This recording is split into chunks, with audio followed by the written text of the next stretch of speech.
across the galaxy. This is where conspiracy on the wild side meets the perspective of a lifetime. This is the Free Zone with your host, Freeman.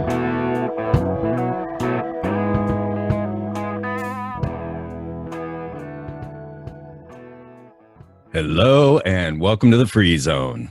Well, I got to admit to you guys that these heavy, thick chemtrails coming down over my head have me somewhat lethargic. And I honestly just bring this up in the hopes that others will go, wow, I really feel lethargic as well. The other thing that happened is my beautiful blossoms in the backyard died over the afternoon. As the chemtrails came down, my beautiful white and pink azaleas became brown, wilted, dead things. It's frightening, folks. And every time we say they are doing this to us, you've always got to wonder, who are this they? These beings that we now call the Illuminati. Who are the they, and how is this affecting life on planet Earth? And are these people actually capable of exterminating life on planet Earth? Is this in their mindset? We're going to dig into this tonight with David Livingstone. Now, he's an amazing researcher, been digging into this for over 25 years, getting into the stuff that most people, the scholars, the academics, don't want to touch. They consider it subject of cranks. But no, once you lift the door up and apply the utmost scholarly rigor to this knowledge, quickly answers start coming in that we've never heard before. We start to discover who the they might be and how this came into a historical perspective. So we're going to get into some sober, penetrating historical documentation today with the wonderful host or guest, David Livingstone, author of numerous books, transhumanism, getting deep into all of the deep strange world that is coming our way, but with scholarly rigor. His website is conspiracyschool.com. And welcome back to the Free Zone, David Livingstone. I'm telling you, David, my brain is not working. It's the weirdest thing. Right. I don't know what to think about this. I mean, it's a little frightening when we think about the world that we're living in. Yeah. We see the social engineering going on all over the place, and now we have, cathedrals burning to the ground, mosques on fire, even St. John the Divine lit on fire, while Pope Francis is opening up Chrislam, and we don't know the they. Everybody talks about the Illuminati and the they. What is causing? Let's get deep into this Ordo ab chaos, this order out of chaos. Yeah. Please start us off somewhere in this story so that we have a foothold to begin. There's so many tangents to follow. Sometimes it's hard to know. Sometimes these tangents run parallel. It's hard to know who's really in charge, right? And which one is the leading one. One that I follow I'm supposed in my recent book is a really strange one. First of all, if you look at how basically Kabbalah infiltrated and corrupted Christianity, is typically with the worship of the Virgin Mary, and that goes all the way back to the Templars. And the Virgin Mary is basically a Christian version of the Shekinah, which is the divine feminine in Kabbalah. So this becomes really important under Jacob Frank. And Jacob Frank is Sabbatai Zevi's main successor, who came on the scene about 100 years after Sabbatai Zevi. And basically his mission was centered around the worship of the Virgin Mary, particularly the Black Madonna in Poland. He spent several years. In fact, he was basically imprisoned, and he was imprisoned in the monastery that held the Black Madonna. So the Black Madonna is the Black Goddess. It's like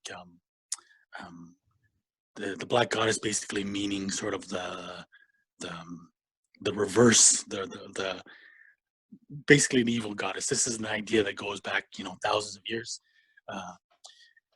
because this idea of the goddess and the Shekinah goes back to the Song of Songs, or the Song of Solomon. And the Song of Solomon is it's a basically it's a discussion between the lover and the beloved, and it's supposed to represent this sort of sacred, basically sexual relationship between the two counterparts. And one of them, in Song of Songs, she declares herself as, "I am black, but I am beautiful." And this is basically the basis of the Black Goddess. So to most Christians, it's perceived to be some kind of a miraculous phenomenon, but esoterically, it's understood that this is really ultimately the Black Goddess that they're worshiping.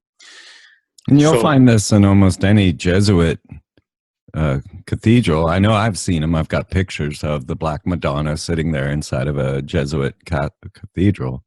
Right.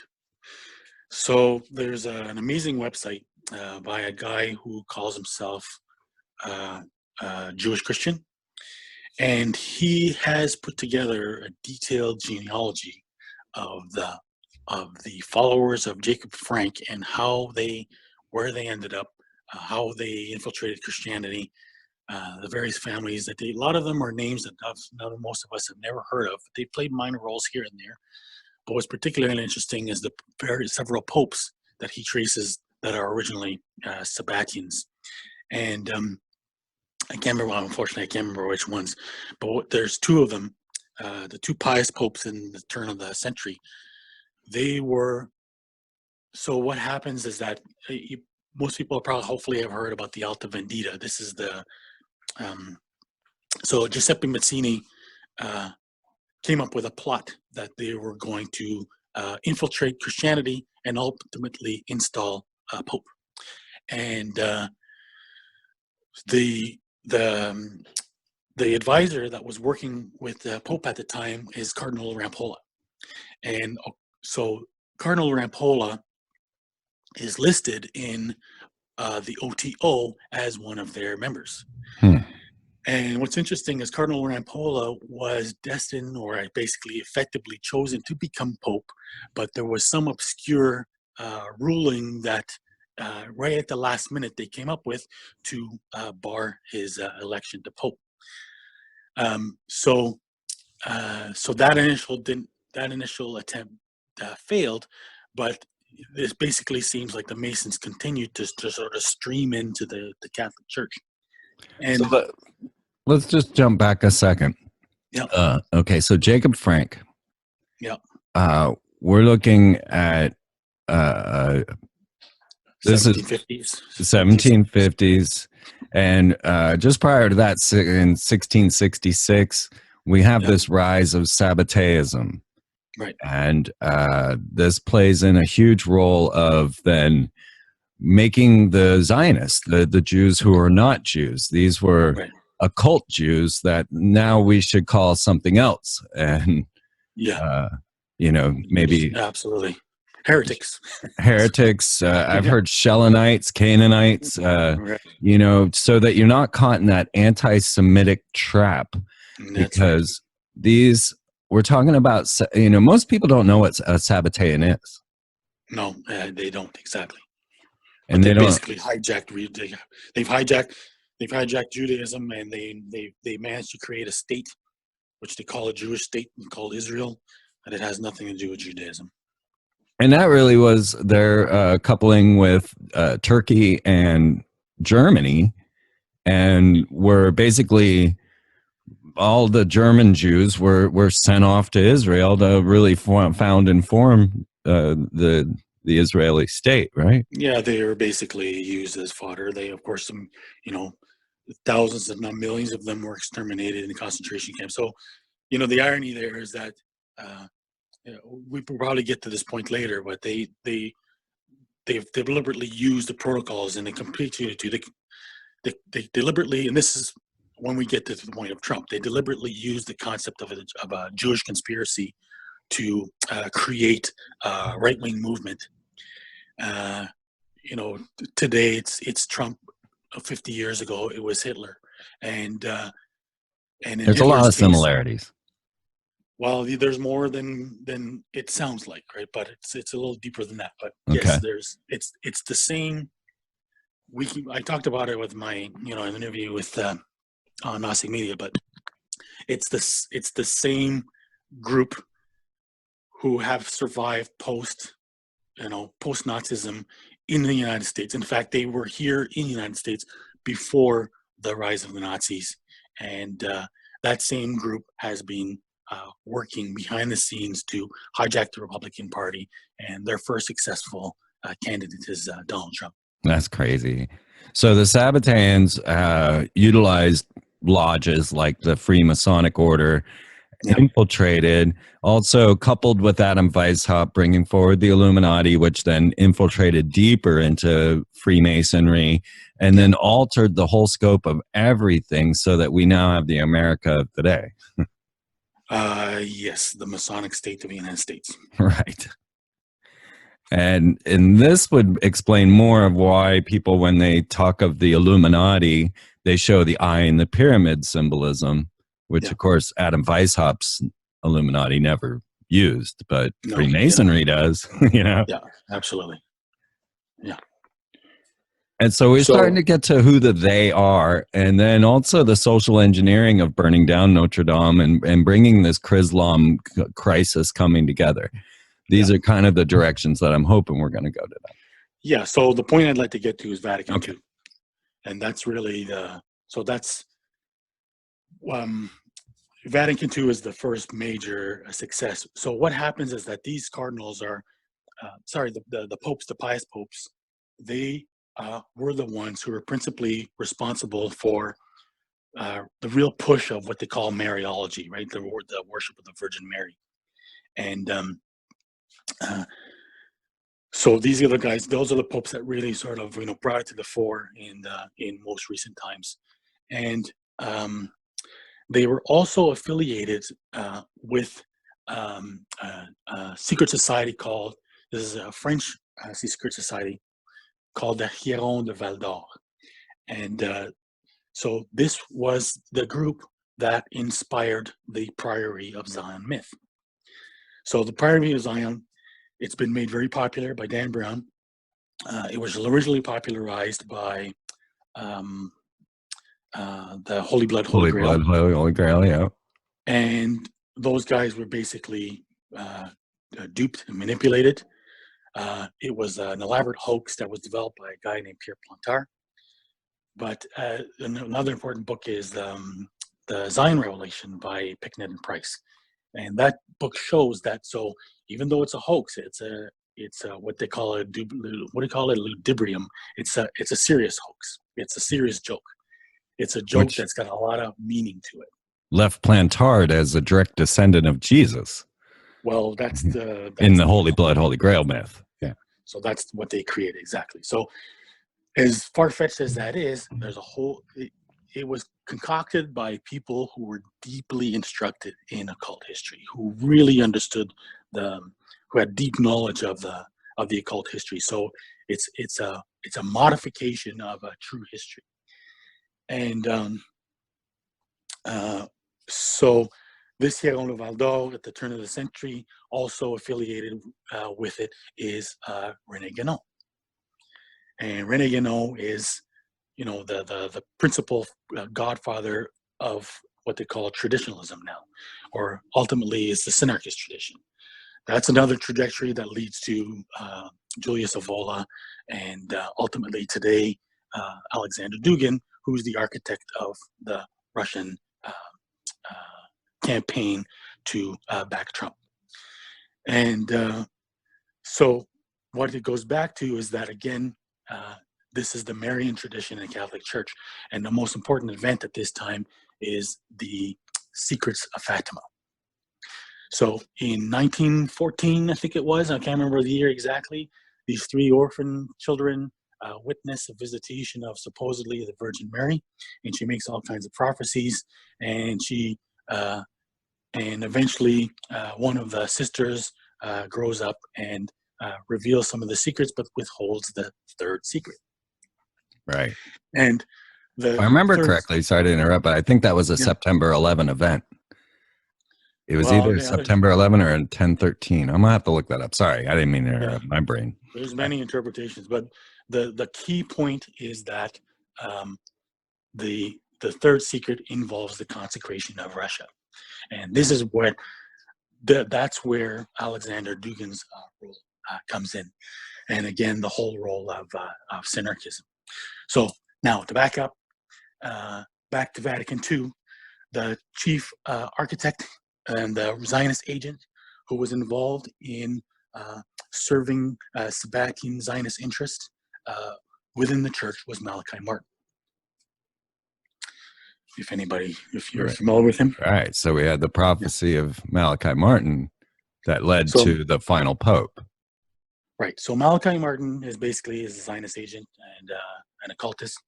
He is friends with I forgot his name now. This is the first time this book this time is so huge. Sure. There's more facts than I can hold in my head. Well, that's what books are for. We're just here to promote your book so that people will read it. You don't have to remember every detail. I love Jordan Maxwell when he says, "Yeah, I've forgotten more than you'll ever know." You feel that way, don't you? Right. So just to be clear, Fatima was a 1013 event. These are something, I have an annual 1013 show, and it's one of the significant dates that I have found. Of course, 1013 becoming the most, the brain, where did it go? Notorious day being Friday the 13th in 1307 was the day the Templar came down. So Fatima fell on that same holiday of this order as well. So just, yeah. Yeah, that's good to keep in mind. So so Malachi Martin, Zionist agent. I have the details in my book. You can't remember all the people he's working with and communicating, but it's pretty out. It's the evidence is there, and so what they did, and that's what it is. Malachi Martin's friend Kumaraswamy is his friend, and so with Vatican II, what he said is that basically the initial effort that failed with Cardinal Rampolla had finally succeeded. So Cardinal Rampolla, the cardinal that belonged to the OTO, who they tried to install as Pope, had failed, but now with Vatican II, they had finally succeeded. So Vatican II really represents, like what do they call it? The Novus or the Novus Mass or whatever it is. It's like the Vatican II is so replete with Masonic symbolism, it's ridiculous.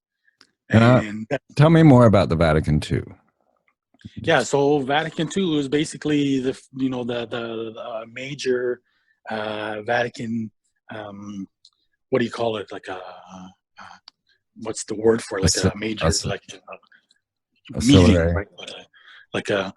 It's the entire Catholic Church, leaders of the Catholic Church decide to get together and to discuss the fundamentals of the church and how to interpret them or reinterpret them. So basically, they created what's called the new mass, and I can't remember what's the Latin word for it. It's something like Novus Ordo Seclorum, but not exactly Novus Ordo Messiae or something like that. So when the Jesuits and the Pope are coming out saying ET are our space brothers, then that's the kind of thing they'll be discussing at Vatican II. Yeah, well, I'm just saying, that was one of the stranger comments to come out of the Pope, but go on, please. I'm sorry. Yeah, exactly. So Vatican II was Kumaraswamy he was the son of one of the major figures in traditionalism who worked very closely with René Guénon. So this is why this synarchist tradition is the underlying thread here, and the Secrets of Fatima. So are the underlying basis of the synarchist aspirations in our time, along with the prophecies of Nostradamus. And so when you look at Nostradamus as well, Nostradamus was actually born a Jew and converted or whatever. So the tradition here is that this is a mystical tradition of visitations. And this is what the whole point is. This So is what synarchism is? this is what this is what mysticism is. Right. Today it's called synarchism, but that's what it is. So when you go back to the first centuries, at least the 3rd century BC, that's when it starts. And that's where the birthplace of the Kabbalah starts with revelations, or what used to be called in those days apocalypses or apocalyptic literature, which was literature that was dictated from some divine being who had imparted their knowledge from beyond. And those apparitions usually take on holy names, like they'll impersonate, Zoroaster, or they'll impersonate Abraham or Enoch, or John or John of Revelation. So that's why the book Revelation is understood to be such a mystical text. So these guys have always been operating by communicating with spirits who impart them the knowledge from beyond, which then they use to carry out or advance their missions. And so that's what synarchism means. Synarchism is a system, and in fact, as a political system, synarchism is supposed to be run by priests who are in contact with the beyond, and who receive the communication and then pass it back to the rulers and politicians, who then do the dirty work. So, the higher ups of the secret societies are sort of the more noble, who had the more task of keeping in contact with the quote unquote gods. So that's why the Secrets of Fatima, Nostradamus, is basically just a continuation of this mystical tradition of receiving communications from spirits. Which essentially seems to be leading to the apocalypse. I mean, we're talking about the last pope. We're talking about the secret hidden message in Fatima, which, right. Do we have understanding of what that was? Yep. So there's a multiple of them, right? So yes. So the Book of Revelation is the blueprint. It took me so long to figure that out, and the crazy thing is that it's practically the first thing that's stated in Albert Pike's Morals and Dogma. So for a long time, I started to have a suspicion that people think that certain prophecies, quote unquote prophecies, in the Book of Revelation are coming true, like the RFID chip at the wrist and the forehead, that kind of stuff. Right. That's not a coincidence. Right. That's a self-fulfilling prophecy, right? So what I started to recognize is that a lot of these mystics were studying the Book of Revelation. In fact, it's not just Revelation, it's also Daniel is very important. Like Newton was obsessed with Daniel. So, where was I? So, yeah, Book of Revelation. So we're looking at the synarchic plan. So, right. So the Book of Revelation is the last book to have been accepted into the New Testament canon. It wasn't accepted until the 4th century AD. And after a lot of debate, there was a lot of very reputable Christian fathers who rejected it. And it's only near the year 400 or so that it finally was accepted as part of the New Testament canon. But there's still people who were opposed to it.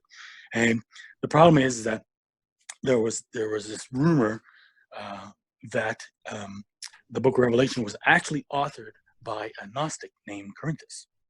It's very esoteric. So the funny thing is that it's exactly what Albert Pike says. Albert Pike says that the Book of Revelation was written by Corinthus, and that he says, like right out in the open, and he says it in the, I think it's pretty close to the opening of the book. He says that the Book of Revelation is a Kabbalistic coded book, and it is basically the blueprint for what the Masons call the Great Work. Yes. Right. So the great work, the magnum opus of Freemasonry, the craft, is to, the Masons are builders who are building the third temple, which is the fulfillment of the prophecy of the Book of Revelation, because the Messiah can only come when the third temple is completed. Which is why Notre Dame and the Alaska Mosque fires are so important. We'll get to that. Yeah. Yeah. Because Al-Aqsa Mosque, let me just throw this in there, is some believed by many to turn into this third temple or be the place of. So it's just why. Sorry? It's where it needs to be built. Right. And this is where Trump is a key character. So Trump is seen today by right-wing Zionists and, of course, their dupes, the right-wing evangelical Christians in the United States who voted him in. Trump is seen by them. They see both Trump and Putin as Cyrus figures who are going to allow or create the circumstances that will permit the reconstruction of their temple. And first, of course, Al-Aqsa has to be destroyed because that's the location. Right. Okay. So, folks, in case you didn't know, the Al-Aqsa Mosque burnt the same day as Notre Dame. Really? And so did St. John the Divine, lit on fire the next day, which is in New York City, which has the destruction of New York in the columns, along with the Kabbalistic tree of life and all that high strangeness in the columns that we put in the movie Don Peyote. That's all in St. John the Divine. And now, of course, we're back to the book of Revelation, right? Right. So this is all... It's all happening right now, folks. You know what I mean? Like the burning of Notre Dame, even if found to be an accident, doesn't matter because it is set to become a unity church, a unified church. And we have the Pope coming up with this Chrislam and promoting the home of Chrislam. And I looked at the Chrislam's symbol, and of course it's the moon, crescent moon with a curved cross inside of it, which looks exactly like, the X-Files, the X-Men, and what we know of as the Mark of the Beast. If you're reading Kenneth Grant and the OTO works, that OX is the Mark of the Beast. And along with that, you have, so we have this formation of Chrislam with the,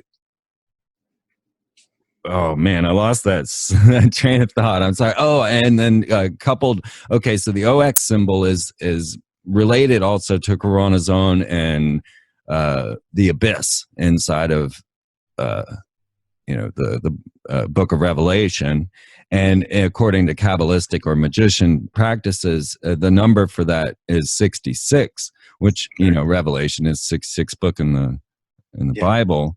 So I just wanted to throw that out for all the listeners out there of why it is so important of what is going on right now with even perhaps accidental fires. Doesn't matter, don't miss a good opportunity if you can then bring in Chrislam and start to unify this whole thing. And we find that this whole story is, as you're showing, sponsored out of this the Jews who are not Jews that became the Zionist Sabbataians and then infiltrated these secret orders, worked side by side with Turkey and the Nazis. Yeah.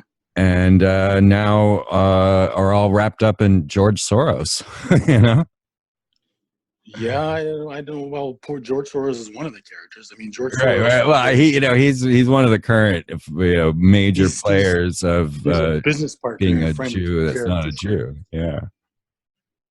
But the point I'm trying to make also is that we're not being anti-Semitic here because these are not Jewish people. These are people that have moved away from that and opened up to the occult practices, including all the debauchery that they could possibly manage to bring these people into the Sabbatean cult.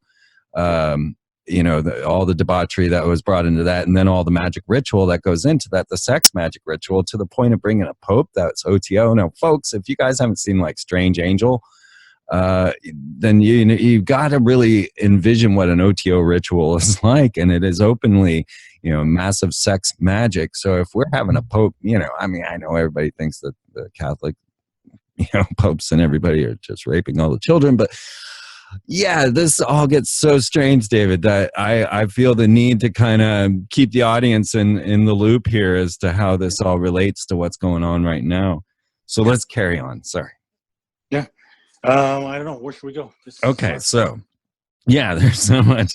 Well, okay, so we're getting now to where we're looking at Donald Trump and the players in this field. They built up Putin as this knight in shining armor riding horseback on a white horse with no shirt. You know, we got this doofus Donald Trump that my favorite thing I heard recently was Alex Jones saying that Hillary had brought Trump into this election as a goat and thought he was the easiest one to beat.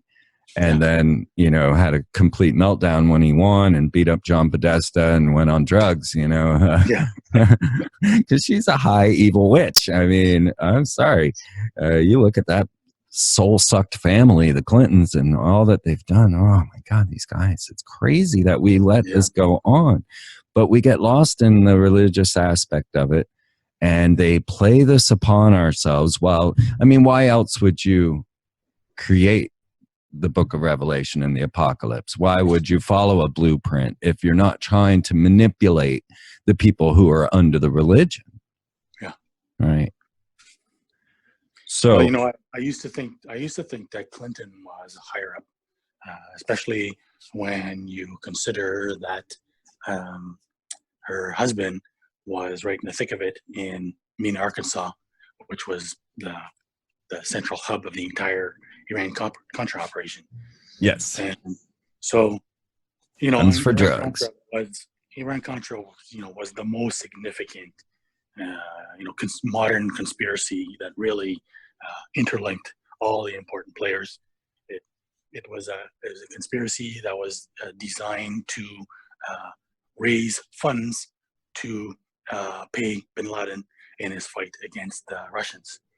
So, but, you know, I was shocked to find out that how, this parallel trajectory that brought Trump to power was under the radar all this time. Yeah.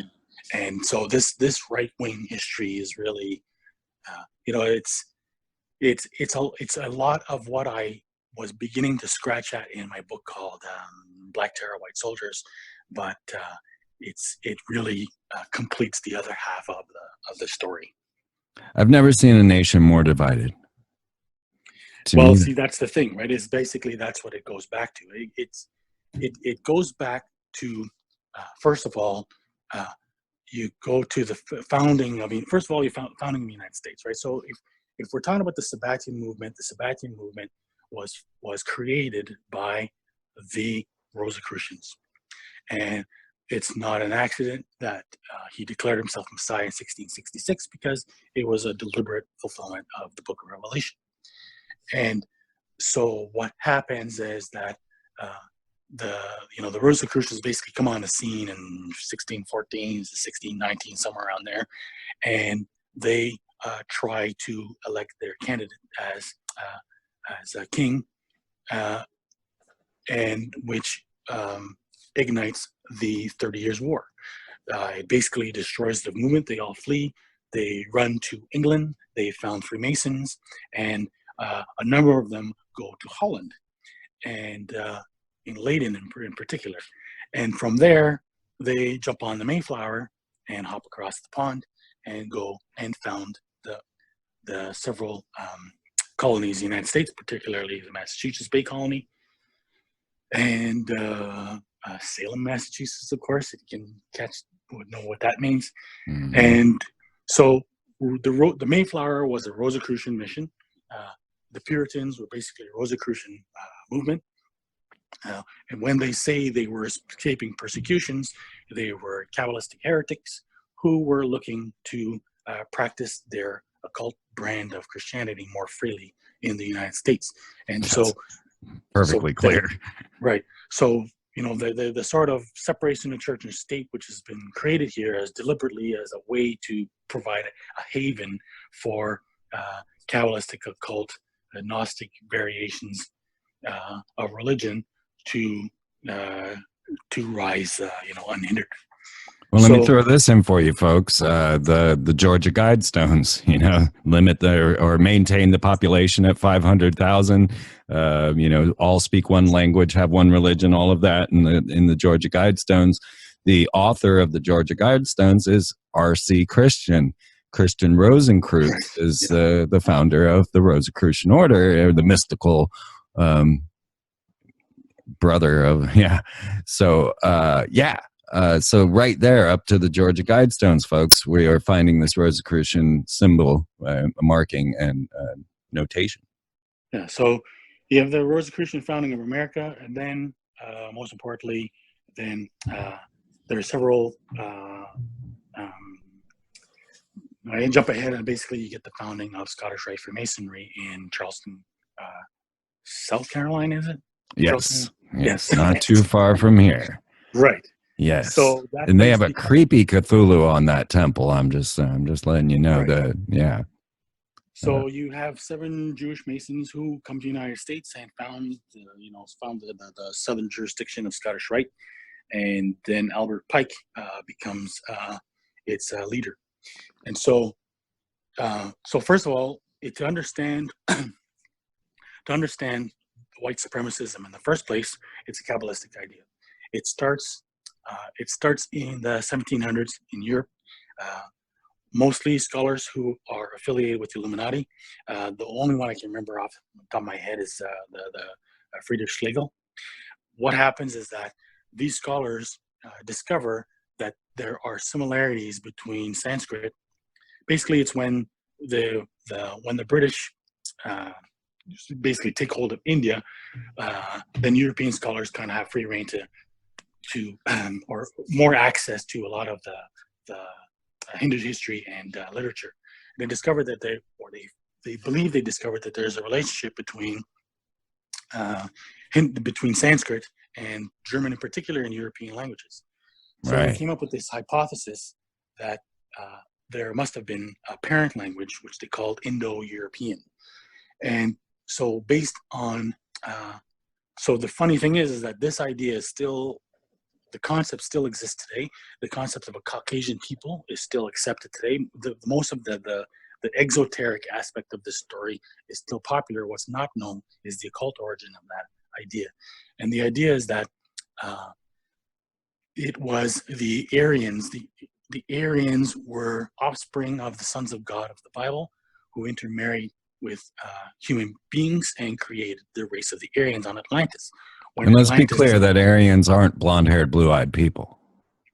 Well, this is all intertwined with two things: the legends of the lost tribes and Gog and Magog. Well, I'll get into that. So okay, apologies. I'm sorry. No problem. Sorry. It's just when you look into theosophy and you see their Aryan race and the root races, you're looking at Middle Eastern men. You're not looking at blonde-haired, blue-eyed people, and we have so much now confused with our history because of the Nazis that people hear one thing and they see what's in their mind. So I'm thinking of Mahout Makomi and all those. The idea that they're blonde and blue-eyed is core to their belief system, right? It's the whole point is that this is supposed to be a semi-divine race who are the carriers of ancient wisdom.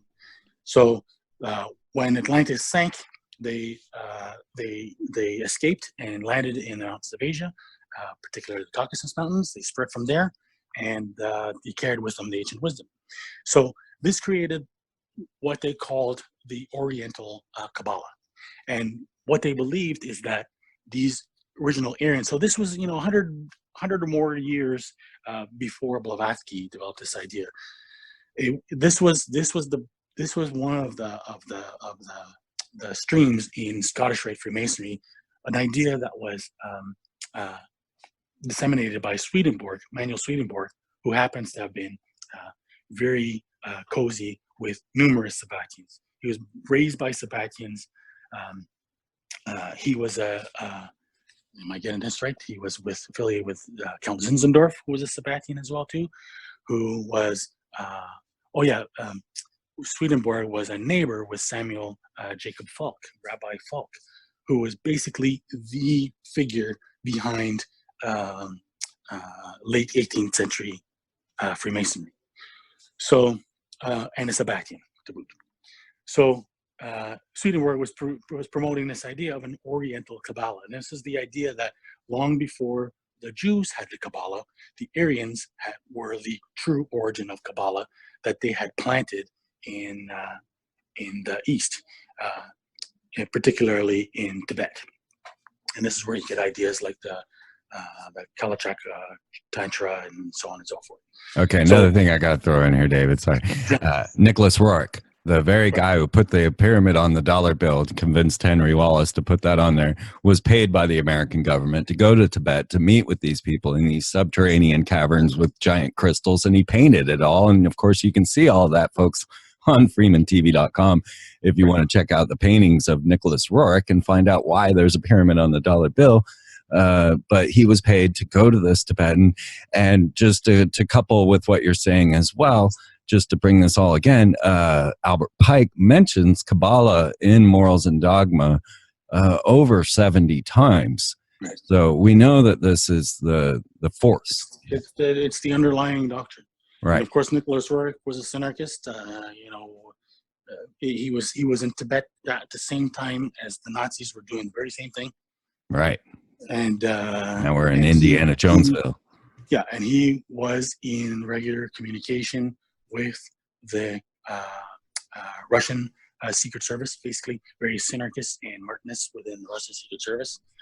Let's throw in that they built him a building in New York City that is designed to channel entities into the attic, like Ghostbusters, right? Like it's called the Master Building. It's there, folks, up in there. It's now an apartment complex, so who lives there? I don't know. So they literally built him a building to channel entities, much like they did at the UN in their meditation room, but so again, I want to back up what you're saying. Like, look, here it is, guys. We're talking about channeling entities using Kabbalistic magic. Here are the players, and learn what a Sabbatean is. Right. Yeah. So if we want to way back to the 6th century BC, when the Israel or the Israelites were divided into two kingdoms, the northern kingdom of Israel and the southern kingdom of Judah. The first to have been conquered by the Assyrians was Israel, where the 10 tribes lived. They were expelled, carried out into the land of the Medes, and were then henceforth known as the Lost Tribes. This was all in the territory primarily of Armenia and northern Iran, and many of them spread to as far as the Caucasus. There's various accounts that they were brought as far as the Don Valley Basin in southern Russia or Ukraine. And so those people in ancient times were known as Scythians. And then in the 7th or 8th century AD, they converted to Judaism, and they were known as Khazars. Right. And they were also believed to have been the descendants of Gog and Magog. And that's where it's really important. So basically, the Aryan race, as paradoxical as this sounds, is an attempt to create an occult version, an occult history of the Khazars and Gog and Magog. Right. So debasement and debauchery. Well, yeah. So this, the Aryan race, frankly speaking, is a bastardization of the chosen people concept. So, the sad irony is that a lot of whites get caught up in the idea and think that it's referring to them, but really it's an occult idea. So fast forward, the idea is that the swastika, which is a popular Indian and Buddhist symbol, right, was a marking that was attributed to the wanderings of the ancient Aryans. So it was a symbol that's supposed to indicate the former presence of the Aryan people. And so the first group to use the swastika to identify themselves was a group called the Asiatic Brethren. And the Asiatic Brethren were founded in 1790 something, 80 something, by Jacob Frank's, I can't remember if it's his cousin or his nephew. His name is Moses Dobrushka. And so the Asiatic Brethren, the name is a reference to this concept in Scottish Rite Freemasonry about what they call the Eastern Mystics. So the core legend of Scottish Rite Freemasonry is that when the Templars were in the Holy Land, they came into contact with these quote-unquote Eastern mystics. And it's well known that that refers to the Sabians or the Mandaeans, and the two are interchangeable. And this was an occult, non-Muslim society or group, that community that existed inside the Islamic world for years, who were specialists in occult knowledge, particularly Neoplatonism, Hermeticism, astrology, and they were the group primarily responsible for the infiltration of those ideas into the Islamic world. One of the results of that was the creation of the Ismaili group, of which the Aga Khan today is the modern representative, and the assassins. The Aga Khan is the modern day representative of the assassins. So the legend has it that when the Templars were in the Holy Land, they got in contact with the assassins, the Ismailis, Sabians, whatever, and rescued a number of them and brought them to Scotland. And that's how this sacred tradition was introduced into Scotland, and which was perpetuated by the Sinclair family, and then and then eventually into Scottish Freemasonry. So this idea now, the Scottish Freemasons were also now simultaneously the perpetuators of this notion of an Aryan race, which I said basically is Gog and Magog. Yeah, believe me, folks, the Mason temples are segregated. Yeah, so they come to the United States, establish Scottish Rite Freemasonry, which then becomes, it's not the sole origin of American racism, but it is one that took over Southern American racism.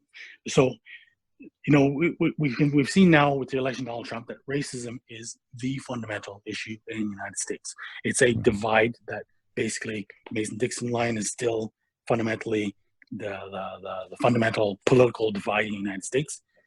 And it starts off because it starts off with slavery. So again, you're not going to pick on people, but in the Middle Ages, it was the Jews primarily who dominated the slave trade. And they started first by trading in the Middle East. In fact, what people don't realize is that one of the two industries that they specialized in the Middle Ages, especially in the Dark Ages, was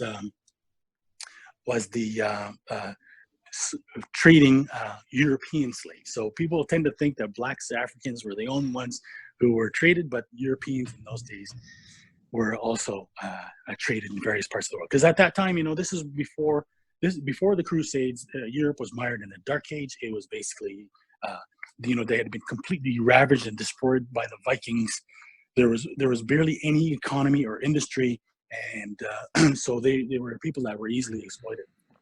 And so when Jewish slave traders started to trade Africans, they used, and it wasn't only Jewish slave traders, it was eventually Muslim traders as well as Christian traders, but they used an interpretation, a Talmudic interpretation of the book of Genesis. So if people are familiar with the story, is that after the flood, Noah becomes drunk and passes out, and his son Ham comes in onto him and he laughs. And so Noah pronounces a curse on Ham, but the curse is pronounced for Canaan. And he says, "Cursed be Canaan, and slaves shall you be unto thy brethren," is something approximately along those lines. So the Talmudic interpretation of that verse was used to justify the enslavement of Africans, because the Africans were believed to be descendants of Ham, which doesn't make any sense because the Canaanites ended up in Palestine, not Africa. But that was what they used. And then so the Christians then, I think the important point here is that I think that fundamentally the reason why the United States is unable to face its race, its problem with racism is because it's not facing the true origin of it.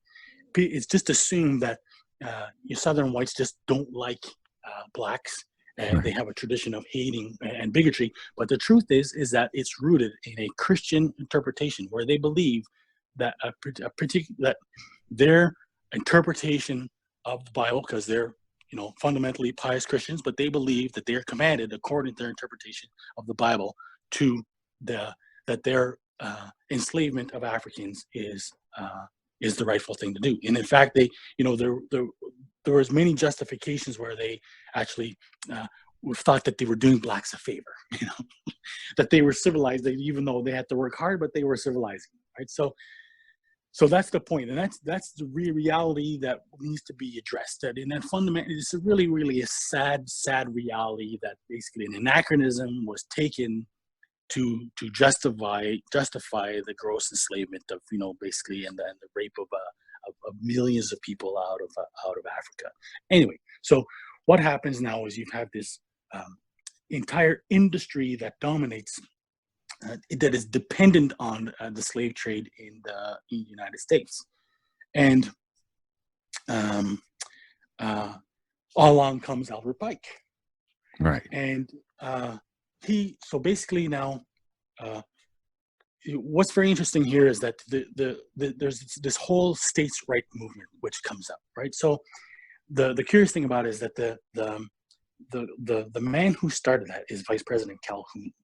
And he was at Yale. So these guys were actually Northerners who came down and implanted this idea in the South. He was at Yale. It just happens to be that he was at Yale only just years before the Skull and Bones was founded.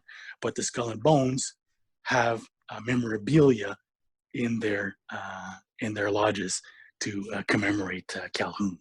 And so all the people. So basically, you've got this coalescence now, right around in the period just before the Civil War, of Skull and Bones, Scottish Rite Freemasons, particularly led by Albert Pike, a group called the Knights of the Golden Circle, and another very curious group is a group called the Mystic Crew of Comus, and so they are the group that organized the Mardi Gras in New Orleans. The Mystic Group of who? Comus, C-O-M-U-S. Huh. I think they spell it K, so it's Mystic with a K, Crew with a K, and Comus with a K. Okay. So Comus is this is a whole other tangent, but Comus goes all the way back to Shakespeare, and this is what these guys are celebrating. So Shakespeare was actually Francis Bacon, and they started around. So basically, Mardi Gras is the carnival. There are 4 important occult festivals per year, coinciding with the cycle of the sun. So there's Christmas, Easter, St. John's Day, and Halloween. And somewhere in between there is Carnival. So I can't give you all the details, but to make a long story short, basically Francis Bacon starts. This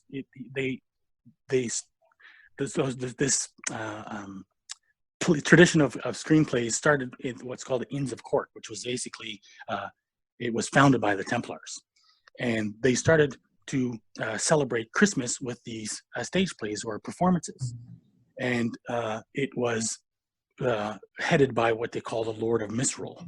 So that's exactly what the Saturnalia is, and that's what it's a modern version of. So Mardi Gras Carnival is the ancient Roman Saturnalia, which goes back to the Babylonian festivals called, I think it's called Zagmuk or something like that. I can't remember exactly. Now it's wrapped up in voodoo. It's the worship of Saturn, which involved human sacrifice. Right. So we got time here. Maybe I'll explain what it is. Sure. So yeah, we got a good 10 minutes. Okay. So now if you go back to ancient times, the Israelites were guilty of, according to the Bible, right? Guilty of passing their children through the fire of Moloch. Right. And Moloch is Saturn.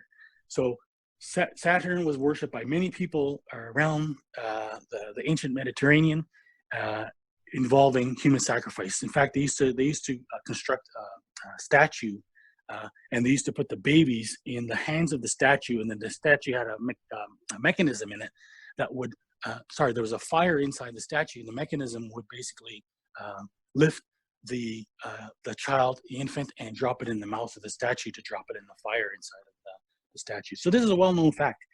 And so, Right. so what happens that the king is the embodiment of the Son of God, and so the virility of the king is, or the fertility of the land is dependent on the virility of the king. So if the king was started to become frail, you needed to kill him. So this is called a sacred killing of the king. And what happened is that eventually they chose, the king was too valuable, or he didn't want to get knocked off, so they would have a replacement. So they would have this festival called Carnival, and it was 12 days, corresponding with 12 days of Christmas. And the roles were reversed for 12 days, where the slaves would take on the roles of the masters would take on the role of the slaves. And it was a big joke where, the slaves could then order their masters to do all kinds of ridiculous things. But then at the end of it, the Lord of Misrule, the impersonator of the king, what's it called? The king of the carnival. It's in Victor Hugo. It's because that takes place in Victor Hugo and the Hunchback of Notre Dame, which is the whole of it. Anyway. So which no longer exists. Right. So there you go. Now we're getting back to that topic, right? This Hunchback of Notre Dame. It's all interconnected. So so this is basically the basis of Shakespeare's plays. So that's why Shakespeare is completely occult. Puck, Midsummer's Day, all that stuff is basically all of cult origin. And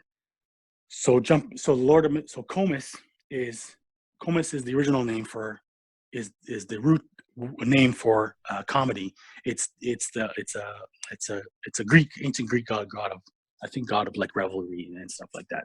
That is basically Lucifer. And so Comus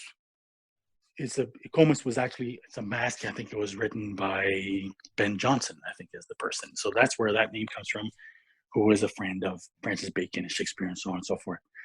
So that's the origin of the Mardi Gras. Yeah. So now these people, again, with Skull and Bones, Crew of Comus, Knights of Golden Circle, Albert Pike, who was the Grand Master of the Scottish Rite, Southern Jurisdiction, and a guy named Judah P. Benjamin. And he's recognized as being one of the most influential, most Jews of the pre-Civil War period. Is basically an agent of the Rothschilds. So they basically take advantage of the racist sentiments in the South to effectively orchestrate the Civil War. And so that divide still exists to this day.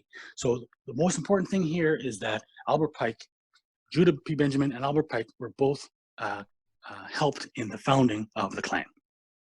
And what does the Klan believe in? Klan is actually it's an evolution of the Knights of the Golden Circle.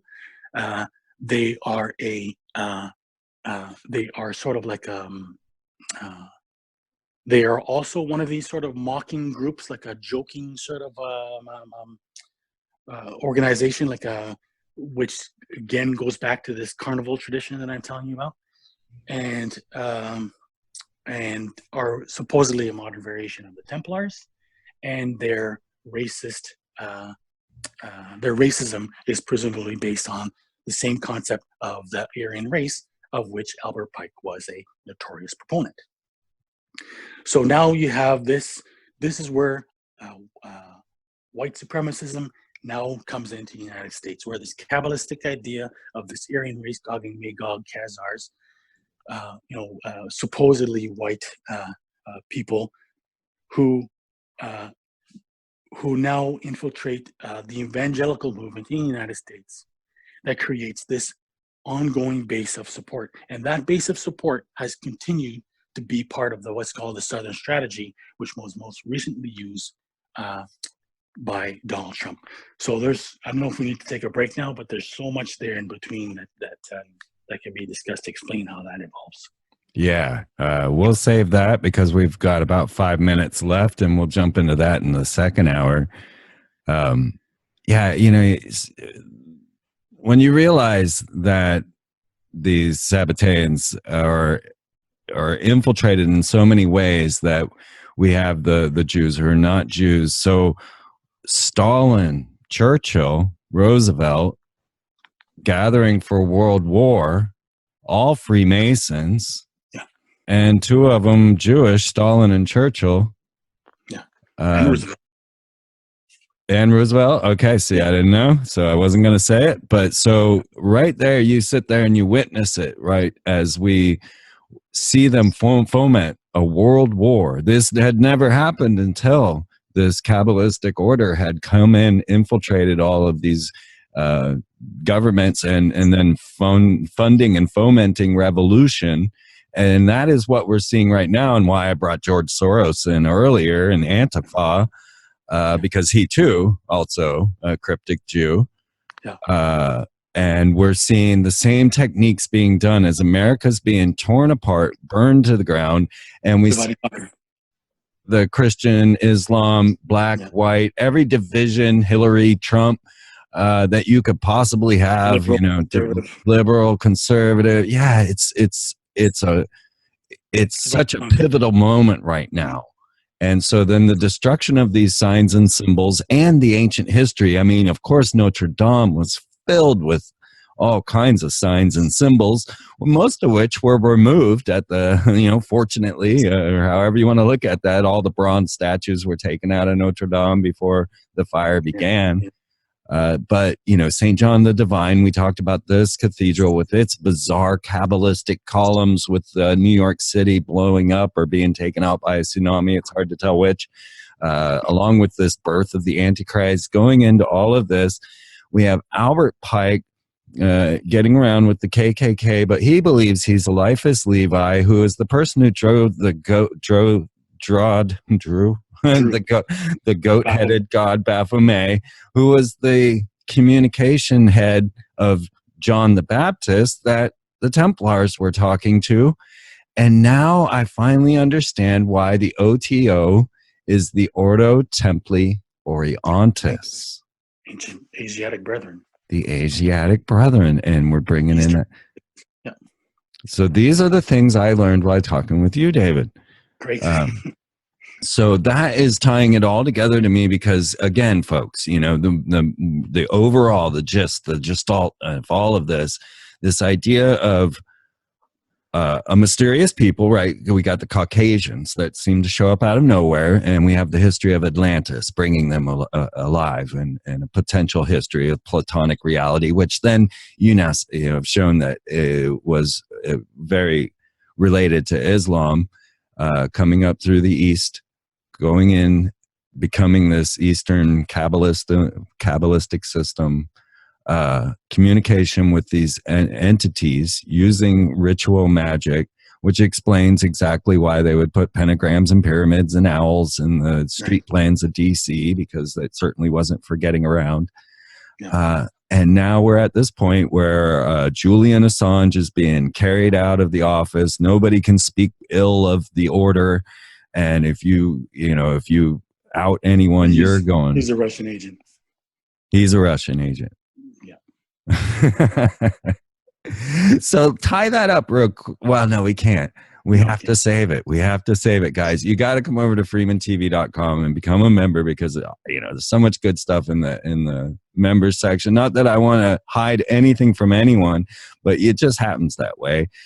We try to give you everything you need in this first hour so that you don't have to be a member. There are tons and tons and tons of so much information on freemantv.com that you won't remember all. There's no way in your lifetime you will ever digest everything that has been put out on freemantv.com. So, but just go over there, dig in, get in. And if you like it, subscribe so that you can get into the second part.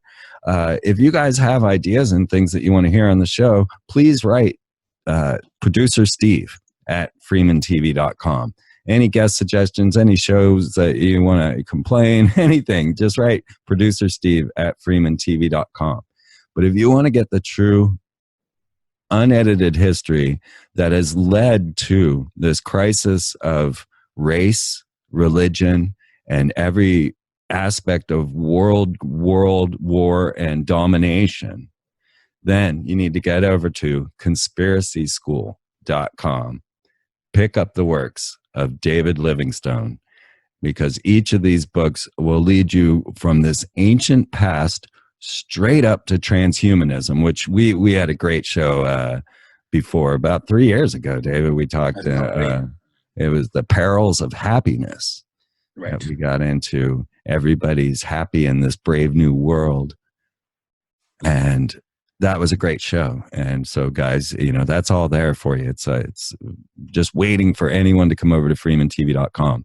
But conspiracyschool.com, you want these books, guys. You want to get this information, because this, you hear everybody running around talking about the they or the Illuminati, and ask anyone what they mean by that, and they don't know, right? They don't know. There's so many different answers. Council on Foreign Relations, Adam Weishart's Illuminati, that doesn't even seem to play in. And, and connecting this eye in the pyramid symbolism. So, you really want to know the history, right, David? Yeah, absolutely. So, out of all that I just blurted, anything else before we sign off and move into the member section? No, I think that's good. All right. I think I invite people to, if my new book isn't out yet, but I'm most busy on my Facebook page, and there's a link to it on my website.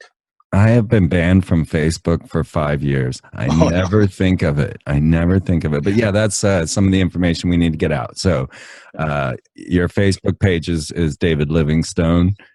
Yeah. And conspiracyschool.com, and the new book, what's the title?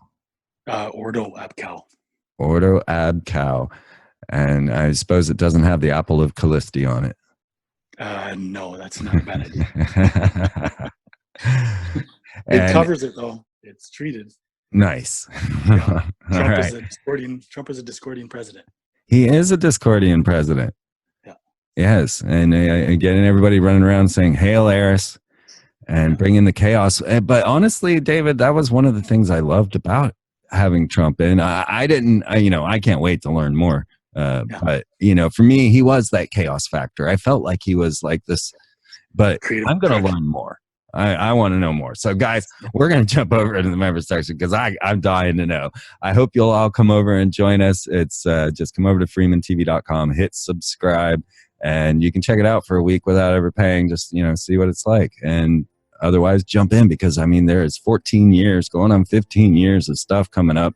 And I wanted to schedule a bunch of people to come back from the Freeman Perspective television show. That's really where you should begin with my work, by the way. Go to watch the Freeman Perspective and start there. But I was going to bring David these guests back, and they're almost all dead. Right.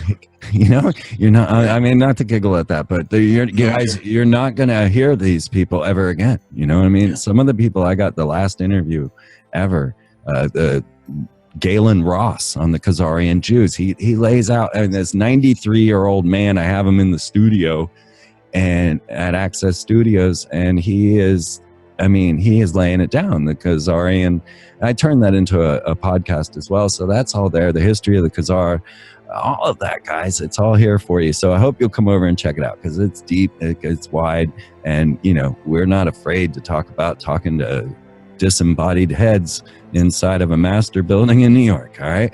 So all of it's true, folks. We will see you all next week.